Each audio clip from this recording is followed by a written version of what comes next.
All right, what's going on, nerds and blurs? This is Wyatt here with us with the Blur Syndicate, and we got another episode here with you with the BS. And today we got a lot of new people here. Well, actually, just one, but the Syndicate is growing, man. So y'all should just come on and jump in. So today we're talking about Falcon and the Winter Soldier, season one. We waited the whole season so that we could be able to talk about it in its entirety. And so now that everybody's had like almost about a week to go ahead and digest it and finish out the episodes, we're gonna go ahead and talk about it here. So the first person I want to introduce today is he's new to the family. So it's Marcus. What's going on, man? What's going on, Wild Man? Thanks for inviting me on the show, man. I've been looking forward. I've been blurred since I've been on this earth, basically. But just happy to be here, man, and looking forward to the conversation, man. It's my wheelhouse. I love it, so I'm here. And that's what's up. You know, like we just really like having new people here and I like getting the opinions of everybody because I mean there's not just one type of blur. So everybody we want to go ahead and just welcome you. So Juan, what's going on with you, man? Hey, what's going on, man? Good to be here, man. Welcome, Marcus, to the fam, man. Like you, man, I love comic books, sports, all that stuff, man. So, hey, I'm ready, man. Let's get it. All right, and then like I said, one of my original members of my League of Extraordinary Gentlemen, Vic, you here today? What's going on? What's up, brother? Glad to be here. Welcome to the family, Marcus. Glad to have you. When it comes to my wheelhouse, I would say I'm more of a film and TV show buff more so than a comic buff, but I'm growing in that aspect. So kind of a blurred in training, but glad to be part of the family. Yeah, no doubt, no doubt. So it's all about just growing, and this is what I want to try to have that syndicate be about is just being able to show the value of maybe what you may be missing out on. So there may be stuff that Marcus can show Vic, or there may be stuff that Vic can put Marcus or Juan on. So it's all about making sure that everybody can see the value in what we got here. So that's what this platform is here for. So just to start off, man. So how did y'all feel about the season altogether? Like, did y'all like it? Like, was it too fast? Like, how was the timing for you? So how did y'all feel? Well, I'll jump on in if y'all don't mind. At this point, man, I don't think Marvel can miss, bro. Like they're betting 1,000 right now, man. On a scale of 1 to 10, I probably give it a 8 or 9. 10 being the highest. I enjoyed it thoroughly, man. It hit some points that resonated on multiple different platforms, I would say. So I appreciated it and enjoyed it thoroughly. What about you, Juan? I'm a second that, man. I loved it, and if you watch the last two podcasts, I extremely ripped two movies like down, but this season, man, this TV show, man, I thought it was great, man. It hit home. The pace for me was good, and like Vic said, man, Marvel came out the gates with WandaVision, and they came back with Falcon Winter Soldier, and they hitting 1,000, man. I don't see them falling off, man. It's like a tank that keep on rolling, man. Just keep on rolling. All right, what's going on, Mark? Yeah, I have to third that basically, man. That's a marvelous for me. Marvelous doing the thing, and like I said, started with WandaVision. I watched WandaVision. I was every episode. I was just waiting, like, what's gonna happen next.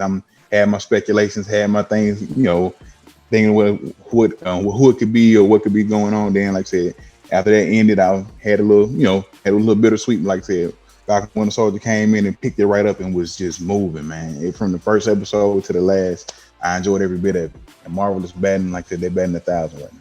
Okay. So, like, I definitely agree with y'all. Like, because my only gripe with WandaVision was that, like, the first 2 or 3 episodes were kind of slow to get to, like, where the action was or kind of the plot of the story, because, like, we were just going into those, like, little episodic of timeline things.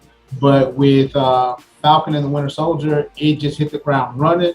Like, there was not something that, like, you knew what was happening from that point. And it made a lot of sense, and like you said, it had a lot of different aspects that I think resonated with us, and also resonated with just any honestly people of color, and anybody who's been disenfranchised ever in their lives. You know what I mean? So that was one of the things that I thought was really dope.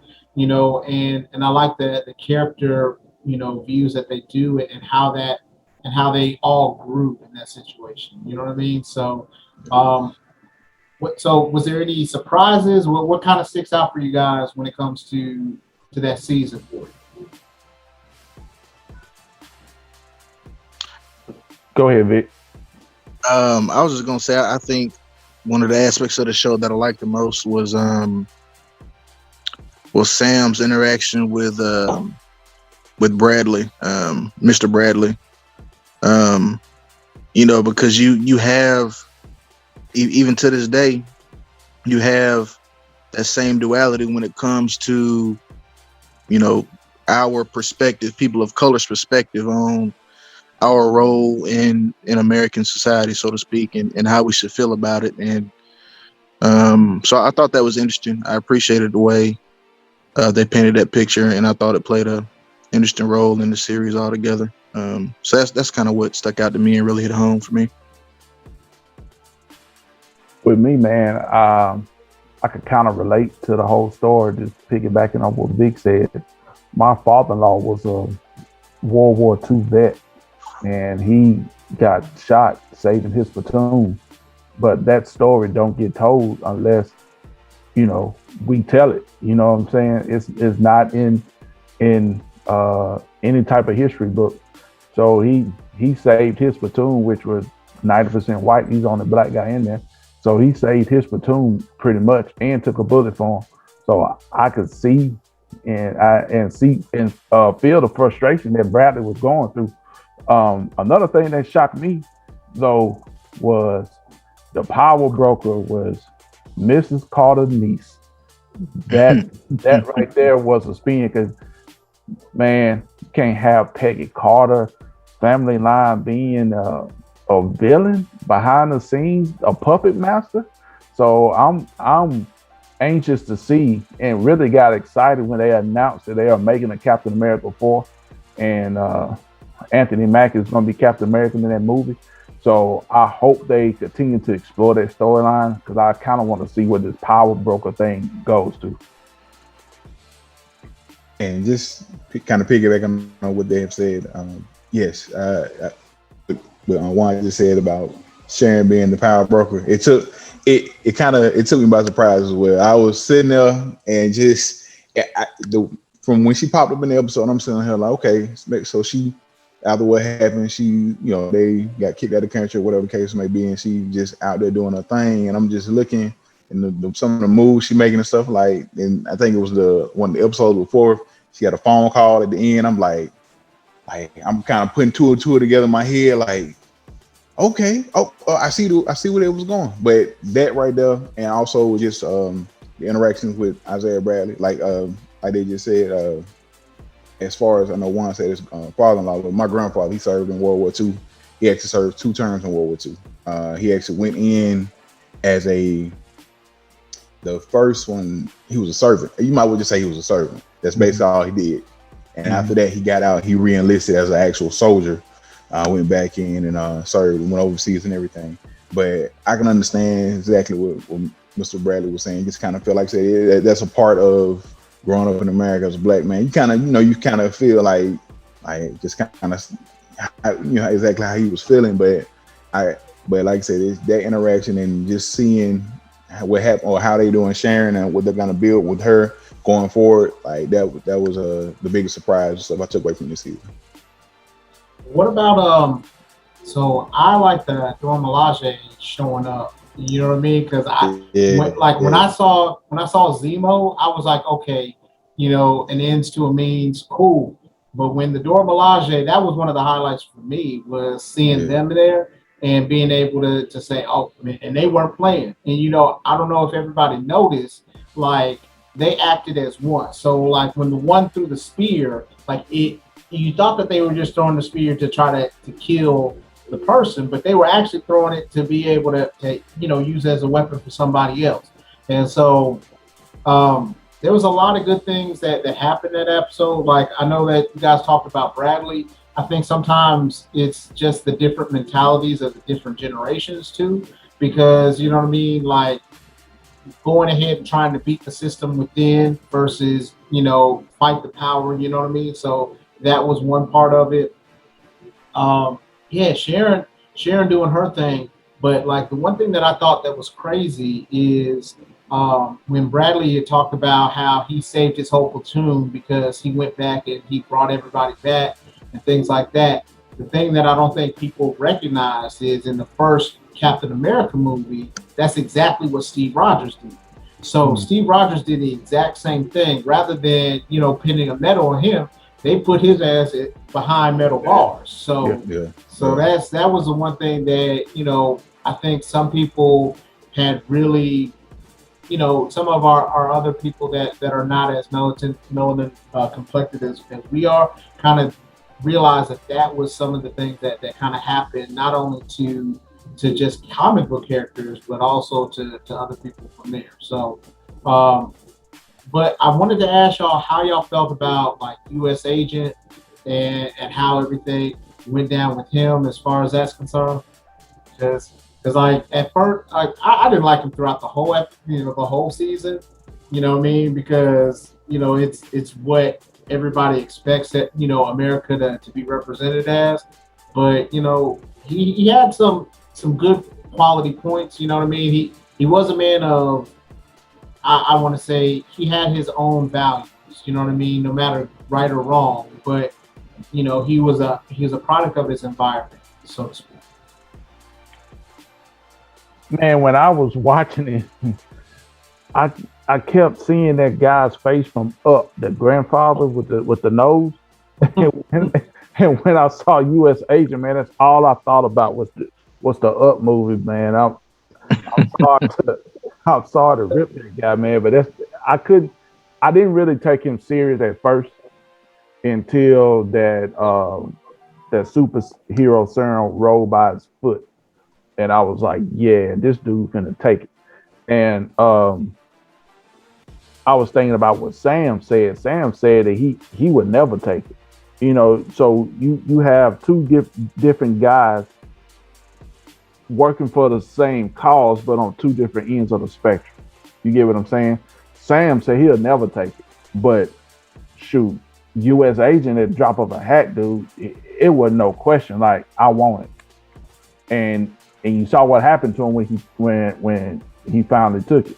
He kind of snapped on him. So they explored that part pretty well. As you got two men fighting for the same cause, but then they different at the same time. How they're going to achieve it? It's more like back in the day, you had King and Malcolm X. They stood for everybody to be equal, but King wasn't trying to pick up no gun. Malcolm X said, I'll pick up a gun. You see what I'm saying? And that's the same way I saw this kind of veering out just a little bit. Not comparing them to King and X, but how they fight for the same cause and going about it. Yeah.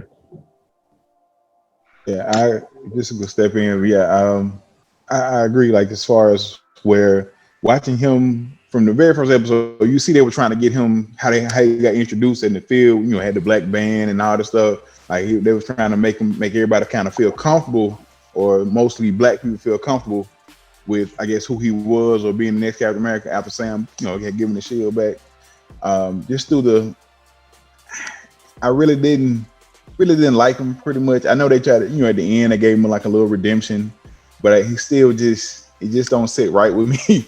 Even though, like I said, he had a black best friend, and he had his black married to a black woman and everything. I just maybe just some of his, like I said, some of his interactions and some of the way he moved when he did, especially when he actually got the super soul serum, the serum basically got the power. Like he said, his friend said, power only makes you more of who you are. And at the, you kind of see kind of an asshole once he got to the, once he got once he got the power, once he became a super soldier, he was, okay, well, it is what it is. But yeah, like I said, I want to see what they're gonna do with them, as far as put them in, where he's gonna go next, or what he's gonna do next. I was listening to something else, and somebody mentioned they're kind of building. They may be building towards or working towards I'm not sure if everybody's familiar with Thunderbolts. Yeah.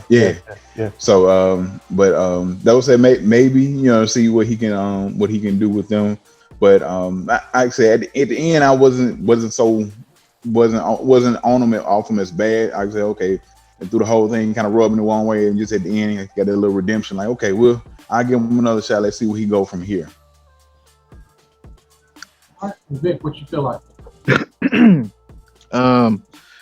Let me see where to start. I think I liked him as a character, from the perspective of he was flawed, like a lot of us are flawed as human beings. I see him developing, kind of more as the anti-hero, right, to Sam's hero. Meaning that when he saw his friend get killed, right, he wanted to take justice into his own hands. And I imagine that a lot of people felt the same way, just kind of in general, whenever you see an injustice done, to yourself or to somebody you care about, or even a stranger, right? Like it makes you want to do something about it, So he took action. He probably went a little bit too far with his action, but in his mind at that point in time, without being able to sit down and calm his head a little bit, he did what he felt he needed to do to avenge the death of his friend. So I appreciate, the fact that they allowed, this guy character to develop in the kind of a flawed manner. But flawed only as any other human being will be flawed. I do like the redemption he had at the end. To me that shows that even though he went a little bit too far early in the season when he took, old buddy life, I think his heart was still in the right place, right? So he's kind of coming to terms with his demons and learning how to balance, what was truly right and what he thinks is right. And, I think that's a struggle for us all. But I wanted to highlight something that I just picked up on when Juan was speaking. Do you guys think that there's a social undertone between Sam and U.S. Agent and their perspectives on the serum, right? Like Sam said he would never take it. U.S. Agent seemed like he didn't hesitate to take it when he had the chance. And to me, I see that kind of, like an abstract way of displaying the narrative that, hey, you have this one guy who was handpicked by the government, right, given all these tools and kind of anointed as the next person to represent the colors of our flag, and still feeling like he needed an extra leg up in order to get the job done, whereas Sam, he kind of lived by his own morals, wasn't really anointed by anybody. And he said he would never take it. He said no superpowers, no super serum. He just who he is, and somebody with a message and with his heart in the right place, fighting what he feel like is right. So I thought that was interesting. Wanted to get you guys' perspective on that. Yeah, I picked up on that as well. And it's like U.S. Agent was chasing a ghost in Steve Rogers. And it's kind of like what we seeing today. Just look at basketball. Every time I turn around, you hear who's the best, MJ or GOAT James. I call him GOAT because he plays for my Lakers, but we all know MJ the dude. So it's like that, man. He's chasing a ghost. Can I live up to the expectation? And I need this super serum to live up to that expectation. But then you got Sam, and Sam is like, okay, I accept this role as Captain America, but I'm going to do it my way. And he had the little training montage when he was throwing the shield against the trees. He got the suit from Wakanda. I thought that was dope, how they did that. Yeah, I thought that was dope. So, I mean, like Vic said, man, you got these two guys. Sam said he's going to do it this way. And it seemed like U.S. Agent just chasing a ghost. And I want to add this too. And I think this whole series had an undertone message throughout the whole thing, and it took me a while to really tap in on it to see when U.S. agents was beating that dude, and it was blood on the shield. It's like blood on the flag, man. Like United States has done some undercover stuff that it don't get told about, and it's the same thing, man. It's got stuff here, bro. Is yeah, we the land of the free, but just think about it. Last year we was about to tear up the country because of Florida, bro. And I thought that they touched on that a little bit when they have blood on the shield, like blood on the flag. To me, man, it's like a lot of hidden messages within the series, man. You just gotta pay attention to it and to uncover it. I totally agree, especially with what you said, Juan. But as far as U.S. agent or John Walker, he was trying to live up to the hype of being Captain America from trying to follow in Steve Rogers' footsteps, or trying to be just like him or something similar to him. And all the things, the accolades he had accumulated over the years before he actually got announced or became Captain America. I'm not sure what type of adversity he went through, but like he got his accolades or whatever they gave him the shield. And after, you might well say, after one fight with, after a few fights, he fought the Flag Smashers on the train. They're part of the train, or the truck. I'm sorry, on the truck. And then he got into it with the Dora Milaje, and he was like, he was just shocked that he got beat by these women. They don't got no powers. Like what? Like he was messed up from that.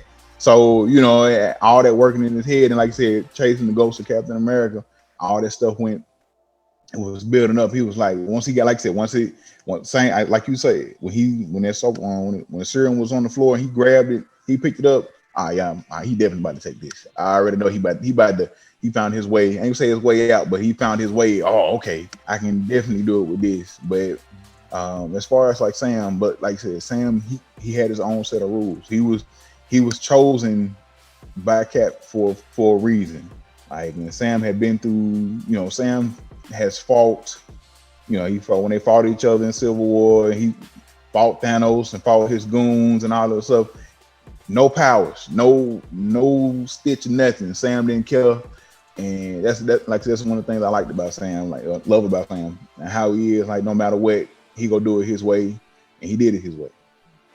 So yeah, one of the things that I thought about when it came to Sam and his power, like taking the serum, I think it was just two ideologies, like that strength is within the muscles versus strength and leadership, like the kind of leadership that you can be able to have.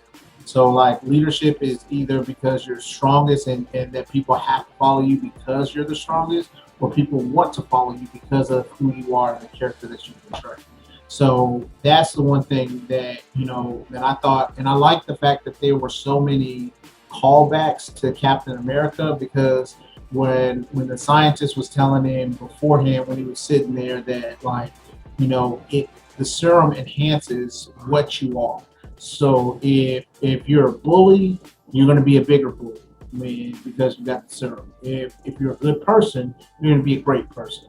And that's the thing. And honestly, I'm going to be honest, I think Zemo was correct. Zemo was saying that like nobody needs to have this serum because these are the things that cause so many issues. Like, we got lucky with Cap. So when we got lucky with Cap, that doesn't mean that we need to go ahead and try to make the serum for everybody else. And so we had a whole bunch of the serum out there in this episode or in this season with the Flag Smashers.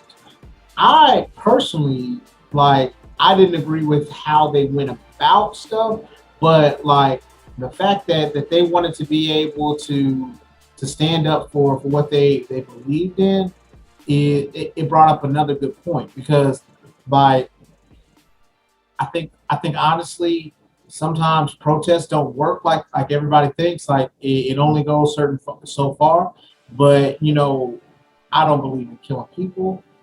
Hence, since I don't have a record, nor I've never been, caught for doing such things.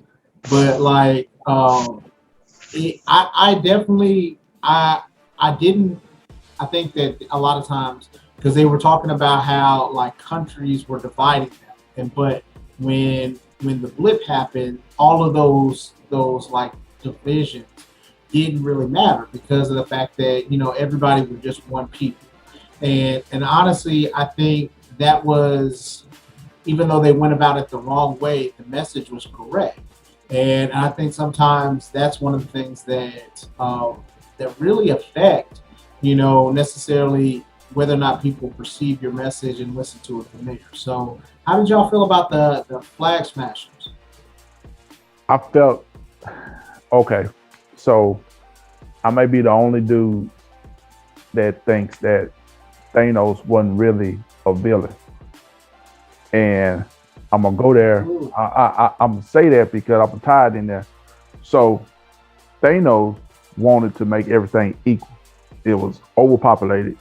Planets was using their resources. I'm gonna snap my fingers. No matter if you're rich, poor, good looking, or ugly, it don't matter. It's gonna be wiped out. Everything's gonna be on an equal playing field. That's the way Thanos thought. So the Flag Smashers came in. They wanted to return everything that happened before the blip. So, like you said, why one world, one people. So, I think that the girl, the leader of the Flag Smashers, I think she said this. So, let's say we was in the blip, right? And when we came back, we sitting in our house, and we came back, there's somebody else in our house. So how you want me to react? Okay, I was sitting here, I got blipped away. Now somebody else sitting here in my seat, right? Playing my PlayStation, playing my Xbox, in my stuff, bro. You just sitting there, and now it's like that's why people was like everywhere, and they wanted to bring order in that. The only thing that I didn't like you said, why they was trying to kill people and doing it. So the Flag Smashers and Thanos to me on the same scale in a sense. I always thought Thanos wasn't the bad guy. I just thought his way of doing it, he didn't have to snap Loki's neck the way he did. He didn't have to put them hands to Hulk the way he did. But it was his way of doing it that I didn't disagree with. But his thought process, I understood why.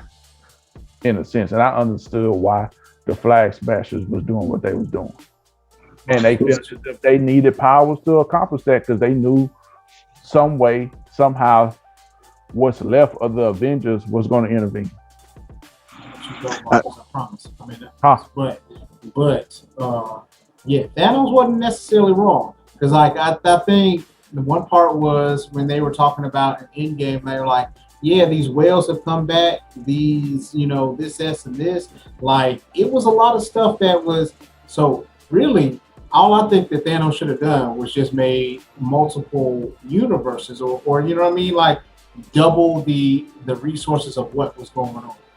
But that was the one thing that I think, you shouldn't just blip two people, half the population.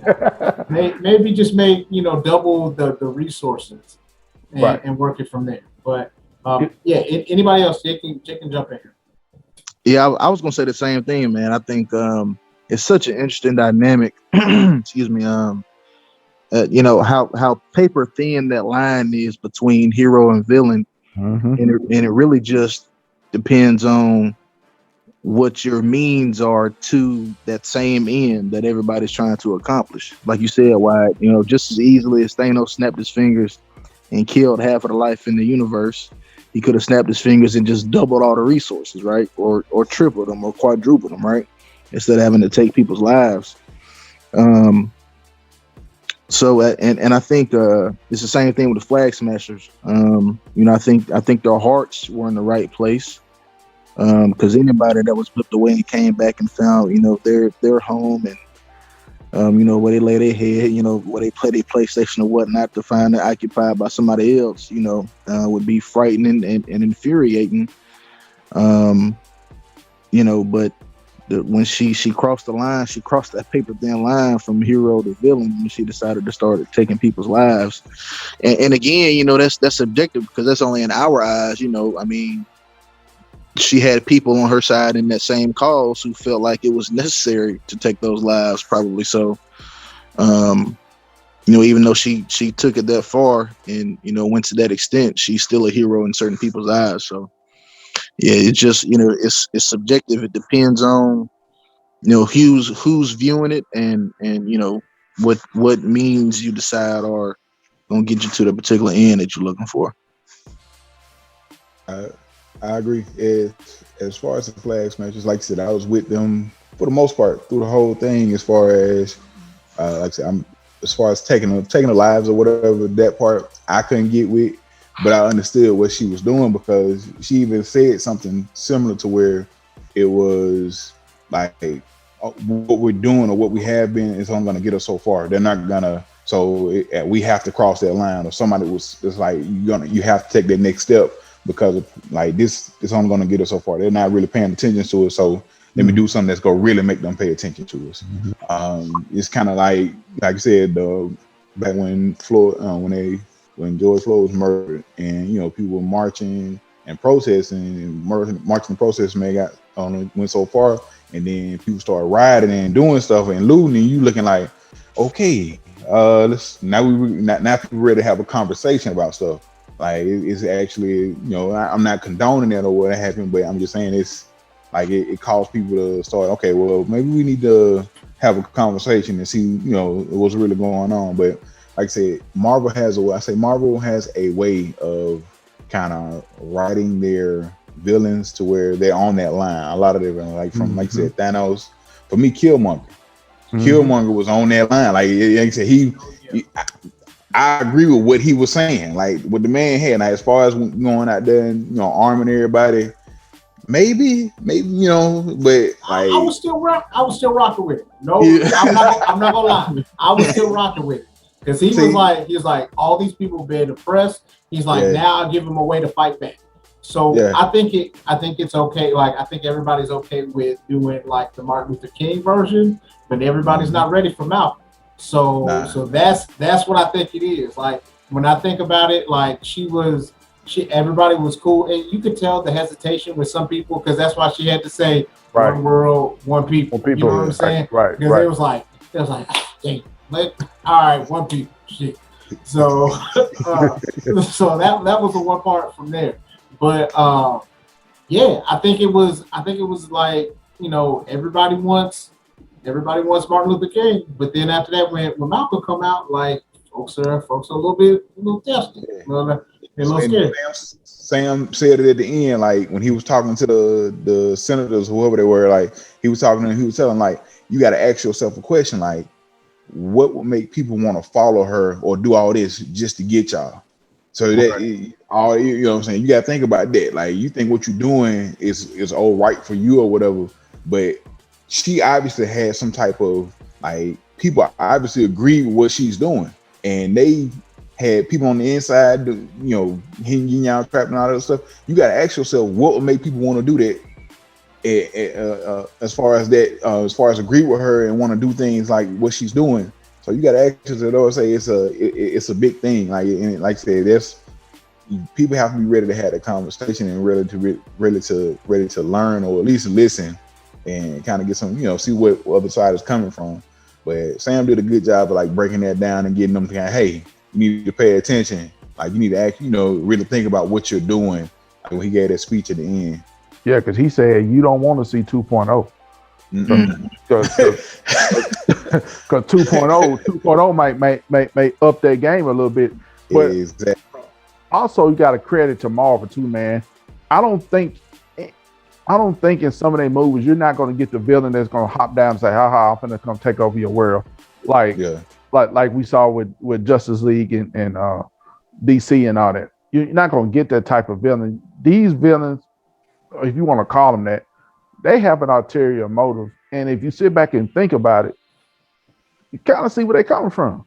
Yeah, not to cut you off, but it's just what you're saying. Like if you look at the villains they've had, or the bad guys or whatever, Right. the antagonists they've had, like it's been a reason as to why they were who they were. Like Thanos, even Thanos said like his home planet, like it was like I guess it was running out of resources, and he It was on suffered. the yeah. So like it was reasons. Killmonger, he had reasons as to why he wanted to do what he did, and they like I said, Marvel did such a good job of writing them or putting them in there like that. Like you can relate. People can relate to what they want, what they're doing, or what their cause or what have you. Mm-hmm. Yeah, I think that's kind of the genius with Marvel. Like they found a way to write these stories and develop these plots that make people internalize it, right? Like Juan said, for every person that feels like Juan, that Thanos wasn't a villain, it's another person that feels like he was, right? And so, it allows them to internalize that. And just like you said with Killmonger, you got people that follow on both sides of that argument. If we go back to something like the Civil War, you got people that follow on both sides of that argument, so it allows you to internalize it. So I think that's part of the genius with Marvel, man. They find a way to make these plot lines and stories and characters personal to the people that's viewing it, man. So shout out to them for that genius. But I wanted to ask y'all, and I actually just thought about this while Marcus was talking. Do y'all think that the casting choice for Marvel to pick a young, lighter skinned female person of color to play the leader of the Flag Smashers, do y'all think that was coincidental, or do y'all think it was a very strategic move by Marvel? Because some people may argue, since she was the leader and for whatever reason, some people in society, when they look at people of color, they are more acceptable, more accepting, and open to, and let's just be honest, some people are less afraid of fairer skinned people of color than they are people of like that look like me, right? Mm-hmm. Darker skinned person. So do y'all think that was an intentional choice by Marvel, or did they just kind of happened across that casting choice? I think it was a intentional choice. I think that like it'd be too cliche to have like a Anglo-Saxon male to play that part, uh, and I think the fair skinned women that they're Karens can't take another loss, so they couldn't do that. But I think it's one of those things that they did it to be able to show that honestly I think everybody thinks that there's a monolith when it comes to the way that black people think. And you know what I mean? Because like even if you look at, and I hate to get political in this one, but like if you think about even reparations, when you think about how people think that you can be able to deal with certain things, it's it's like they think that there's just one right answer. And I think the flag smashers are that kind of embodiment of that. Even though we want the same things, we don't go about it the same way. And so they were looking at it as like, especially this woman who is leading this group of people, that there's more than just that one right way, and we're not all going to say that this is the right way to go about it. But I think that was one of the messages that people didn't really get, because a lot of times we have people that just think that, okay, this one person thinks or speaks for us, but we got to get out of that, because there's not just one person that speaks for every other group or minority. They have other voices, and that's what I think makes a difference. I like Preach. it. I like the casting choice, honestly. Uh, I think she could appeal to both sides. Another thing too, man, you could kind of see what Marvel's doing, and I don't knock it. I applaud it, bro. So if you think about it, how many women villains has Marvel had outside of Hela from Thor? I can only think of one in addition to the girl from the Flag Smashers. What is her name in the series? I can't call her name right now, but I can only think of Ghost from Ant-Man 2 aside from her. So Yeah, Phantom. And then she pretty much turned good at the end, yeah. per se. So, I mean, I was with it, man. I think she appealed to both sides. Um, it wasn't so far left field, and also liked how what they doing with Sharon Carter as well. Because normally you think of like a puppet master behind the strings, pulling strings, it's a guy, right? But now it's Sharon Carter's Peggy's niece, and as the dude said, Carter's always had a job in higher U.S. government as far as working with military and stuff. Always been there, and so now she's back, but also she's a puppet master pulling strings as the power broker. So yeah, man, I can dig it, man. It's a twist. It's a good twist, and I think it's like Marvel, like we said earlier, man. This thing is like a locomotive train that's not slowing down. But I don't know if you're gonna get to it, man. We gotta show Bucky some love, bro. We're gonna show Bucky some love, man. We're gonna show Bucky some love. All right, We're gonna man. show some. Well, I'm gonna let Marcus get his thoughts Yeah. out, but he got invited to the barbecue. Yeah. He definitely did. The White Wolf. We got to show that man some love. But just I agree. She Marvel did, like you said. They couldn't get a Anglo-Saxon male to it's played out. It's played out. Picking a woman of color, and like I said, she can appeal to both sides. You know, as far as from women to, I think she said she was an orphan on the. She was an orphan or whatever, and everybody grew up in an orphanage. But like she can appeal to multiple people, like multiple, and it was a great choice. And like you said, I love what Marvel is doing with these women and trying to bring in more, give women more starring roles or just roles in different aspects. Where, like I said, you getting Sharon Carter. She's gonna be, she's been a puppet master pulling from behind the strings. She's gonna be you can say a bad guy, but an antagonist. You got, like I said, you just had her from the girl in the Flag Smashers. I'm gonna love to see where they're gonna go, because it opens up a whole lot more when you start including or bringing in women like that, or powerful women. There's so many characters in Marvel that women in general that are powerful. Like, one of the main ones I know when they bring in mutants, we have to get a proper generational Storm.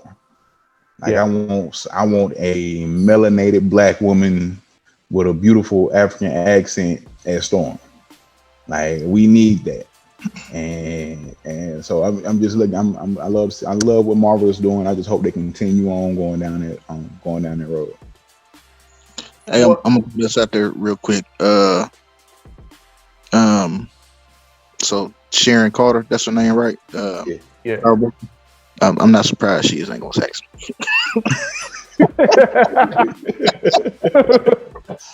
I'm bullshit. I'm just fucking with y'all. All right, so here's my anime plug of the night. So if you're the one thing that I really like about this show is that, or in Marvel in general, they're antagonists, but they're not necessarily villains, and there's a distinction between them.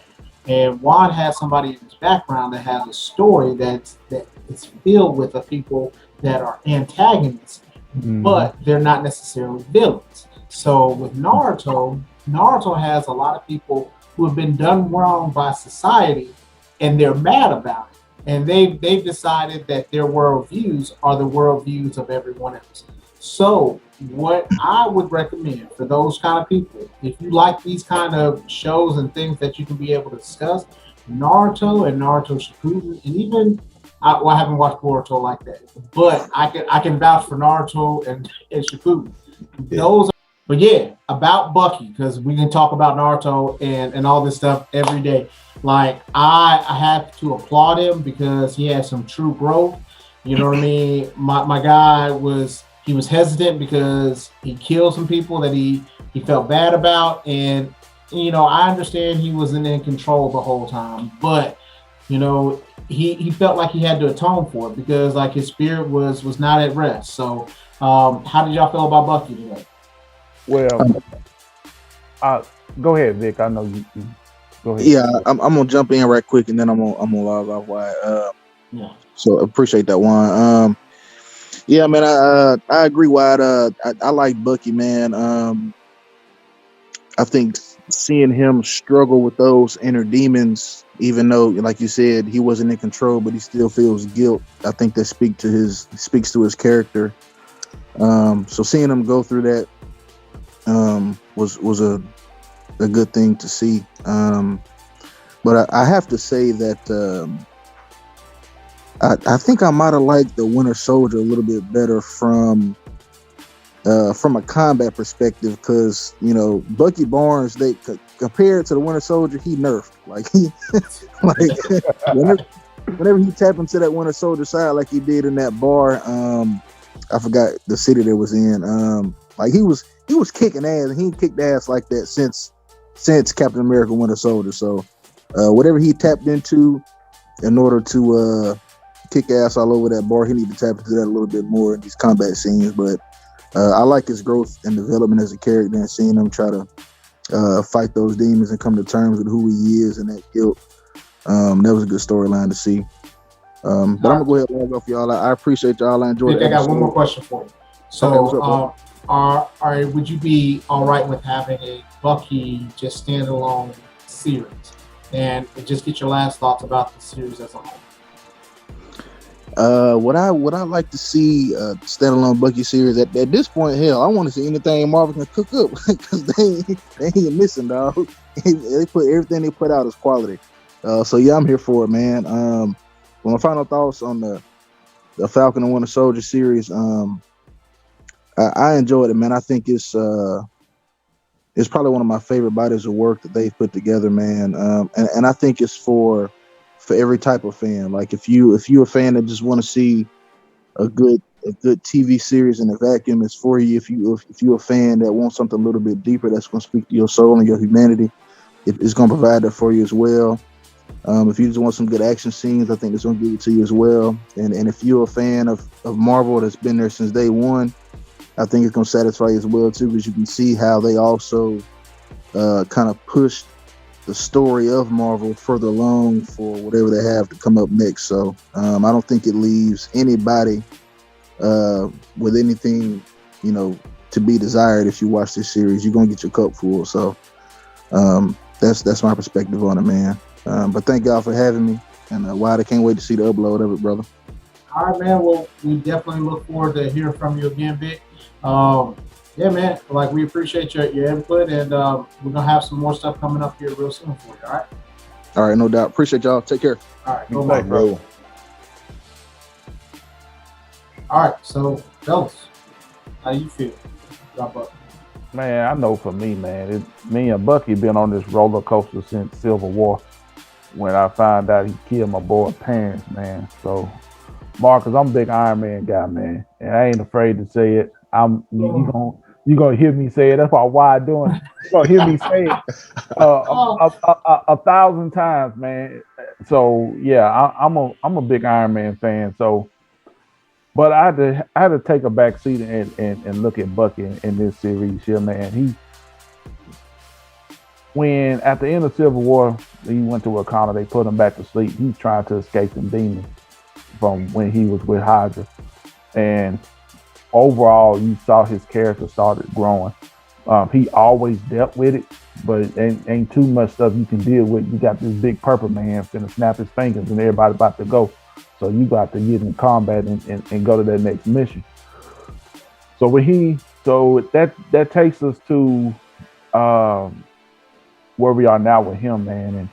And he wants to right his wrongs, man. And that's hard, man, especially when you're not in control. And it's like he wants to move forward, but in his mind, he's still trapped in his past and can't press forward because he's haunted by what he done. And it got to the point where, man, it broke his pride, and he went to therapy for it. As a man, to say I'm gonna go to therapy, it your pride kick in for a long time, and he had to beat that within himself. So now he's fighting himself, thinking about, I need to go to therapy. So now he's in therapy talking about it. And when he ended up killing that guy's son, man, I don't even think this guy's son was even a mark that he had to kill. He Just in the wrong place, wrong time. The wrong place, wrong time, and because he saw him, he had to deal with it, and he wasn't in control. But when he told him that, he got that off his chest, I was happy for him to go back there to New Orleans, Louisiana with Sam, and to attempt to have a peaceful life. And I kind of wonder, did he try to holler at Sam's sister on the side? Because it looked like he was trying to get. He was in them jungles with them sisters in Wakanda for a minute, so that he might drink the chocolate Kool-Aid. So, he like his coffee. He do. I think he like his coffee. Yeah. So I ain't mad at him if he do, but at this point, man, I think Bucky did. Yeah, I'm happy for Bucky, man.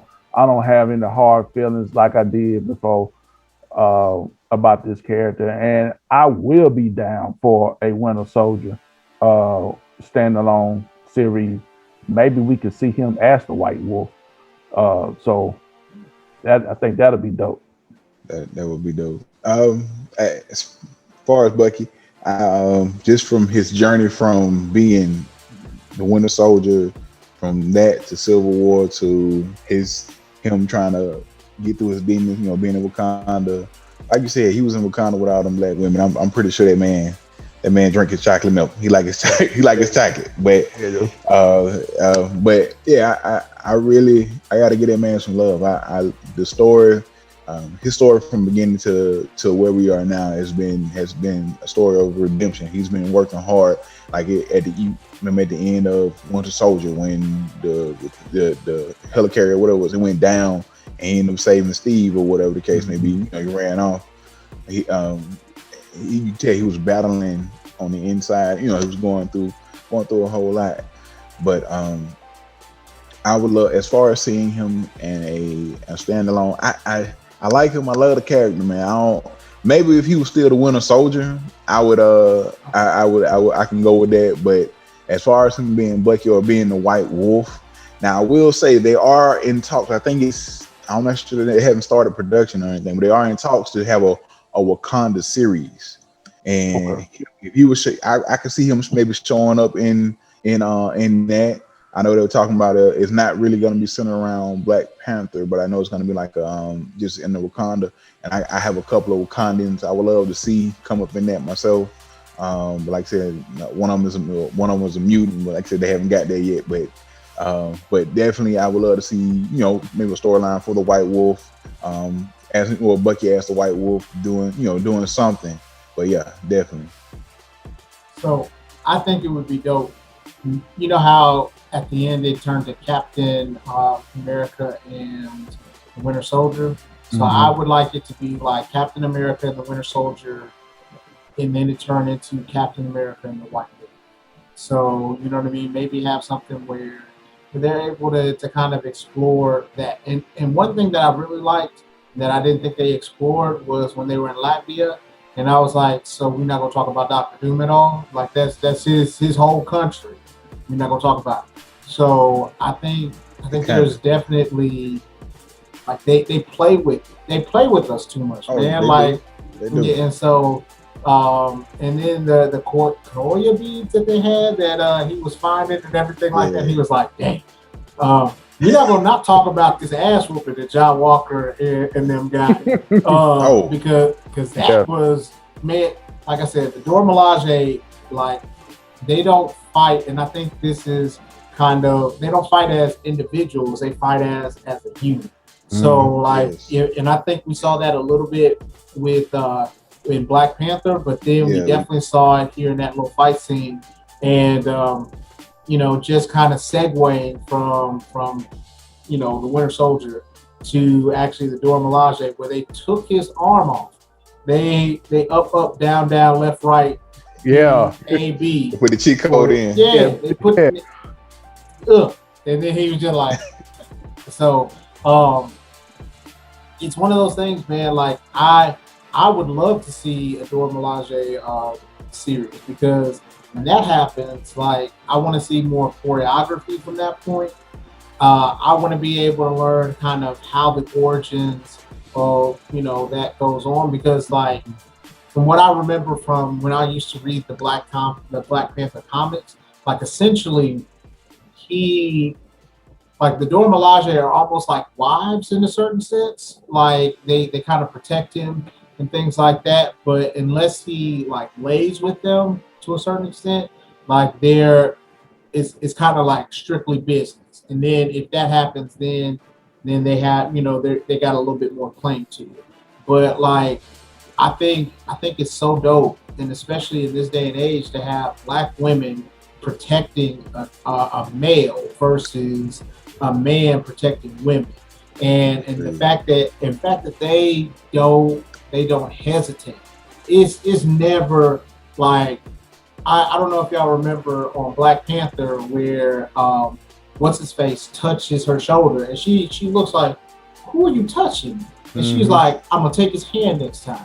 And then after that, like this time there was no warning, because the king wasn't there to stop the beat. They wanted, he talked down to her, and I think a part of what John Walker really messed up on was the fact that like he didn't treat them with the same respect that he would have if it was Black Panther or if it was a man. So that the one thing that I think the Dora Milaje don't tolerate is disrespect. And he did that, and they let him know. And me personally, I would have just let them just get their I'd have let them get their lashes real quick, because they. I'm with you. Yeah. I'd have been like, just don't kill him. Just don't kill him. That's it. You can go back to the Black Panther in the Civil War when they was walking him to that car, and it was Scarlett Johansson, Black Widow was right there. He said, "Yeah, that's a fight that I'm willing to pay and see." Yeah, but I believe that black chick would have got down with Black Widow though. She kicked the brakes off that girl, gave her the business. But yeah, man, hey, I'm with you, Wyatt. I love to see a spinoff with just them, because I know you. Man. Dude, I know you like the choreography in movies, man, and that will be one of the dopest choreography series, movie, whatever you want to do, if they actually do that. So, Marcus, I appreciate you saying that they gonna come out with a Wakanda series. Hey, I'm down for it, man. Yeah, man. It's like I said, I'm not sure the full details of it, but like I said, I know it's not gonna be centered around Black Panther, but yes, I would definitely be down to see more of the Dora Milaje, man. Those are some bad women. Like they don't like the old folks say, they don't play the radio. Nope. They do not. You know what I'm saying? So and like I said, they gave like why I just said I'd have sat back over there and like, man, y'all, I'm not about to get in there. Y'all, you ran your mouth, you don't wrote a check. You can't cash. I mean, you can't cash. Because they about to give you the hands. Yes, he definitely overdrew. And Bucky kind of stepped away. He's like, he had that look on his face like, oh shit. He kind of stepped back. I was like, yep, he know what time it is, man. He knew what if time. It wasn't for Sam being like, Buck, we got to do something. We got, yeah. And then Bucky was like, come on, all right. Yeah, Buck was content of not doing nothing. See, I think Buck had more chill than anybody else in the series, because like he wasn't gonna get in that fight. He was like, he wanted to smoke with John. He was like, because when US Agent was like, you don't want to do this, Buck was like, he spoke up real quick. He's like, yeah, we do. Like, cause that was his sword, like that was his shield. He was like, listen, and that's the one thing that I think I really liked about this series was like there wasn't a fight between, because I thought that may have been what was going to happen, a fight between Falcon and Winter Soldier for it, but it wasn't that way. You know what I mean? Like Bucky kind of came to terms with who he was and where he was at that time and in that point. And I think honestly there'll probably be a handoff because there's always been a handoff as far as the title of Captain America. When it comes to the original Civil War, it actually was handed off to Buck. Well, Bucky didn't really get the handoff. He just was like, I'm gonna take the title and work it from there. So like, there's always been that change in title, and then it ended up going back to Steve Rogers. But there's a lot of stuff, and there are a lot of things that you can dig your teeth into in this show. Definitely. Yeah, I give it an A, man. I just wish it was a little longer, more than 6 or 7 episodes. But from what it's worth and for what they gave us, I enjoyed it. So of course we gotta go this dead month of May without anything. Then Loki picks up, so I think that's gonna be a good show. Ask you guys a question though, man. Did you guys pick up on any Wolverine references in the show, or was it just my imagination? Because you talking to Isaiah Bradley, of course, Steve Rogers is the first guy that went through the weapons project. Yeah. So then, you kind of say Buck went through it, but he went through it with Hydra. Isaiah Bradley went through it, and they tested a lot of black guys, and a lot of black guys died from it. But it's somewhere where they it's like they tracking who got tested for the weapons project program, and it has to lead to Logan somehow. I agree. Go ahead. Go ahead, Wyatt. Go ahead, Marcus. I agree. I noticed that. Also, I picked up when he said he went to jail. I'm thinking that's where you got Luke Cage. Yeah. That whole thing. Some of that working. But I can definitely see that because it was because that's basically what Logan was, or Logan is. He was a super soldier. Mm-hmm. He was just it was the 10th version. That's what I think it. Right. Yeah, the X came from being the 10, and he found that out himself in the comics I think of like some years ago. But definitely I would love to, I think there was some type of undertone. I think Marvel is building towards putting using the word or putting mutants in their universe. I just can't wait till they do it. But yeah, I can definitely see some of that. Yes. I don't want to burst y'all bubbles, but I think it's just wishful thinking. I don't think they're ready to bring that out quite yet. I think they still going to do a little bit more before they get to that point. But it's a point of just being able, like I like the fact that they can be able to draw from it a little bit later on, where they can be able to say, okay, this person, and then once they find out that mutants are like around, they're gonna say, hey, we can try this person to be, see how this the serum works against, a mutant, especially one that has the healing abilities. I think it's more plausible to have like a young Avengers group, because they brought in Eli Bradley. Patriot. He becomes a Patriot. Because then after that they have what is he? Kate Bishop. Casey, and then after that, like you can always bring back in Kang because he's a time traveler, so you don't have to really worry about that.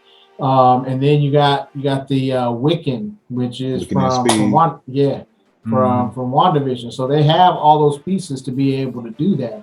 And then Eli, like the Patriot, he at first didn't have the super soldier serum. He was taking drugs. So then after that, they can be able to bring in addiction and how that affects people and things like that.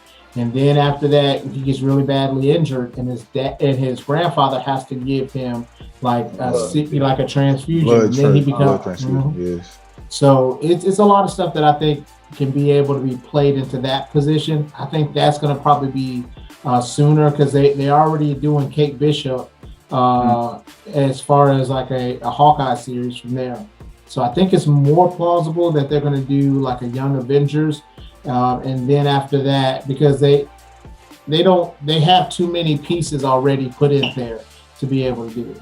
The only thing I can see that, but the only thing I would counter that with, or kind of say maybe they're kind of keeping them in play, is from the movie The Eternals, because how like that the Eternals are, or whatever, like how they became, like how they got their power. Well, it's almost like how they got their powers, and how it was like you had like human and the mutant gene has been in there encoded for like since the beginning. Then you had like your internal. I think they may come out, or it may, like say, it's gonna be. I don't know when, but I just feel like the Eternal movie is have type of kind of set up to bring in mutants into the MCU. But I will say I would like to see a before we get mutants, and like I said, maybe the Young Avengers. But I would definitely I'm waiting. They need to bring in the Fantastic Four first. They got to bring them in first. I thought they kind of hinted on that when they was in Doctor Doom's home. Like Doom, that dude, man. Like, oh yes, yeah, he that dude. He the one. So I was like, all right, so you in Doom's hometown, but you're not gonna say anything about it.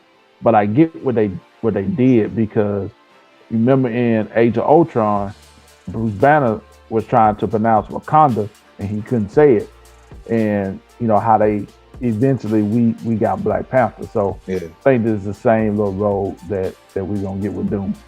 Take this little trip with me. So I think that you remember in the first Avengers movie that he took the nuke and put it through the time in the little space hole, right? So imagine that being the cosmic ray that because they're so far in space, it's just been coming out there. That's the same one that actually gives the Fantastic Four their powers. Okay, I can see that. That'll be dope. And then who took that thing up there? Listen, that'll be that one time to get Cap in there. That'll be that one time to get it in there. I know I did. I like this when I heard it. I was like, because I've been thinking about this one for like a year or so. Like I was like that'll be the way that they can do it. They can be able to get Cap. That'll be the way that they can have their one little cameo with Tony. But yeah, I think that would be dope, because then it takes, because they were so far in space, and it just has to go from there. But so you think they'll put the Fantastic Four story in that timeline? I mean, it all depends on what they want to do. Yeah. So, what we're gonna do here? We're gonna wrap it up here so that we can go ahead and call it a night. I think overall we're really happy. There's definitely different topics and subjects and underlining tones that we can definitely be able to speak on for hours and hours on them. But if you haven't seen the Falcon and the Winter Soldier, or now Captain America and the Winter Soldier, definitely check it out. You know what I mean? It's a good watch. It's like I think the one thing that Marvel is doing now is they're giving us these short little series to be able to gap between, so that they, because I think nowadays people want to be able to have those moments where they want to find out what happens in between the time periods, especially with after the major fight that they had in Endgame. So what I want to go ahead and do is just kind of get everybody's final thoughts, and we're going to go ahead and wrap it up. I'll go. As far as overall, as far as the series, the Captain America and the Winter Soldier, Falcon and Winter Soldier, whichever one you use, but I thought it was excellent. It had, like you said, it had so much in it, from the main messages to the little messages that were just tucked in there